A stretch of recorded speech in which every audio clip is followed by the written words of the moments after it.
ಅಂತೇಳಿ ಕಾದಿದ್ವಿ. ತುಂಬ ನಿರೀಕ್ಷೆ ಅಂತಂದರೆ ಬಹುಶಃ ತವ್ರ ಮನೆಯಿಂದ ಏನಾದರೂ ಸಿಗುತ್ತೆ ಅನ್ನೋ ಕಾತ್ರದಲ್ಲಿ ಕೂಡ ಕಾದಿದ್ವಿ. ಮಾನ್ಯ ಸಿದ್ದರಾಮಯ್ಯ ಸಾಹೇಬರು ಮಾತು ಕೊಟ್ಟಿನ ಪ್ರಕಾರವಾಗಿ ಮಾತು ಕೊಟ್ಟಿದ್ರು. ಅವ್ರು ನಿಮಗೆ ಮೆಡಿಕಲ್ ಕಾಲೇಜ್ ಕೊಡ್ತೀವಿ ಅಂತ ಮಾತು ಕೊಟ್ಟಿದ್ರು. ಬಟ್ ಈ ರೀತಿ ಕೊಡ್ತಾರೆ ಅಂತ ನಂಗೆ ಗೊತ್ತಿರಲಿಲ್ಲ. ಒಂದು ಇವರು ಏನು ಖಾಸಗಿ ಸಹಭಾಗಿತ್ವದಲ್ಲಿ ಅಂತಂದರೆ ಗೌರ್ಮೆಂಟ್ ಲ್ಯಾಂಡ್ ನಮ್ಮದು, ಯಾರೋ ಖಾಸಗಿ ಒಂದು ಕಾಲೇಜ್ ಕಟ್ಟೋದು ಇದೊಂಥರ ದುರಂತ ಅಂತ ಹೇಳೋದು. ಇದು ಪುತ್ತೂರಲ್ಲಿ ತಾವೇನು ಕೊಟ್ಟಿದ್ದೀರಿ, ಬೇರೆ ಕಡೆ ನನಗೆ 2 ಕೊಟ್ಟಿದ್ದೀರಿ, ಅದೇ ಥರ ನಮಗೂ ಕೊಡ್ಬೋದಿತ್ತು. ತುಂಬ ಅವಶ್ಯಕತೆ ಇತ್ತು ನಮಗೆ ಮೆಡಿಕಲ್ ಕಾಲೇಜ್ ಅನ್ನೋದು, ತುಂಬ ಅವಶ್ಯಕತೆ ಇತ್ತು. ಕೋಲಾರ ಜಿಲ್ಲೆಯಲ್ಲಿ ಒಂದೇ ಒಂದು ಮೆಡಿಕಲ್ ಕಾಲೇಜ್ ದೇವರಾಜ ಮೆಡಿಕಲ್, ತುಂಬ ಅದು ಯಾವ ಮಟ್ಟಕ್ಕೆ ಹೋಗಿದೆ ಅಂತಂದರೆ ಅದೊಂದು ದೊಡ್ಡ ಮಟ್ಟಕ್ಕೆ ದುರಂತ ಆಗಿದೆ. ಬಹುಶಃ ನಮಗೆ ಗೌರ್ಮೆಂಟ್ ಒಂದು ಮೆಡಿಕಲ್ ಕಾಲೇಜ್ ಅವಶ್ಯಕತೆ ಇತ್ತು. ನನಗೆ ತುಂಬ ಈ ವಿಚಾರದಲ್ಲಿ ತಮ್ಮ ಬಗ್ಗೆ ಬೇಸರ ಆಯಿತು. ಏನೇ ನಮ್ಮ ಆದ್ಯತೆ ಇದ್ದರೆ ನಮ್ಮ ಯಾವುದೂ ನಮ್ಮಲ್ಲಿ ನದಿ ಇಲ್ಲ. ನಾವು ಕೇಳಿದ್ದು ಒಂದೇ, ನಿಮ್ಮನ್ನು ಕೊಡಲಿಕ್ಕೆ ನೀರು ಕೊಡಿ ಅಂತ ಕೇಳಿದ್ದೆವು.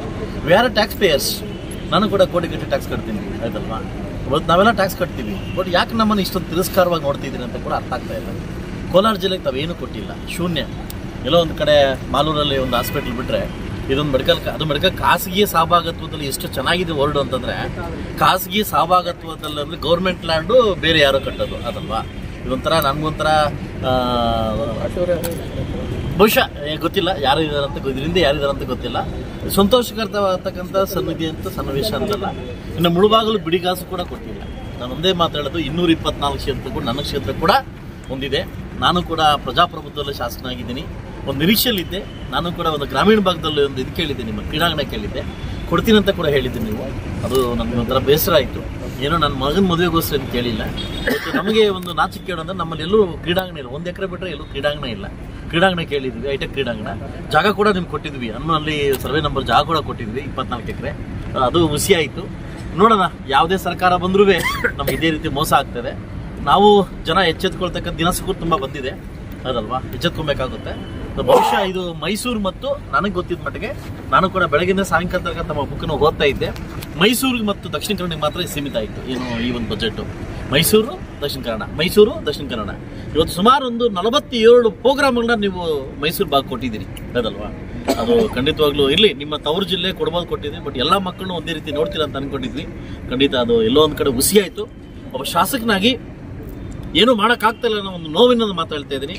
ಮುಂದಿನ ದಿವಸ ಅದು ಎಚ್ಚೆತ್ಕೊಂಡು ನನ್ನ ಮುಳುಬಾಗಿಲ ಬಗ್ಗೆ ಕಣ್ಣಾಯಿಸ್ತೀನಿ ಅಂತ ನನಗೆ ಒಂದು ಭರವಸೆ ಇದೆ. ಜಿಲ್ಲೆಯಲ್ಲಿ ಏನು ಕಾಲೇಜ್ ಕೊಟ್ಟರು ಅದನ್ನೇ ದೊಡ್ಡ ಮಟ್ಟದಲ್ಲಿ ಒಂದು ಜಯಕೋಶ, ನನಗೆ ಒಂಥರ ನಾಚಿಕೆಡಾಯಿತು. ಅದು ನನಗೂ ಗೊತ್ತಾಯ್ತು, ಪಟಾಕಿ ಹಚ್ಚಿದ್ರು ಅಂತ. ಓಕೆ, ಇಲ್ಲ ಅಂತ ಹೇಳ್ತಾ ಇಲ್ಲ, ಅದು ಕೆಳಗಡೆ ಅದನ್ನು ಹೇಳ್ತೀನಿ, ಒಳ್ಳೇದಾಯಿತು. ಬಟ್ ಅದ್ರ ಬಗ್ಗೆ ನೀವು ತಾವು ಅರ್ಥ ಮಾಡ್ಕೋಬೇಕು. ನನಗೂ ನಿಜವಾಗ್ಲೂ ಹೇಳ್ತಾ ಇದ್ದೀನಿ, ನನ್ನ ಮುಳುಬಾಗಿಲ ಆಂಜನೇಯ ಸ್ವಾಮಿ ಅಂತ ಹೇಳ್ತಾ ಇದ್ದೀನಿ.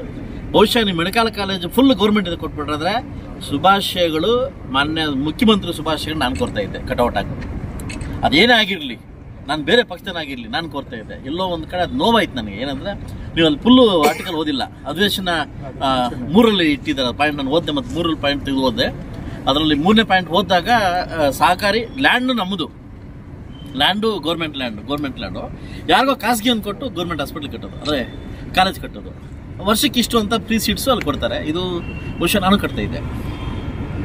ನಾನೊಬ್ಬ ಉದ್ದಿಮೆಗೆ ನಾನು ಕೂಡ ಒಂದು 300 ಕೋಟಿ ಖರ್ಚು ಮಾಡ್ತೀನಿ. ನಾನು ಕಟ್ತಿದ್ದೆ ಕಾಲೇಜು.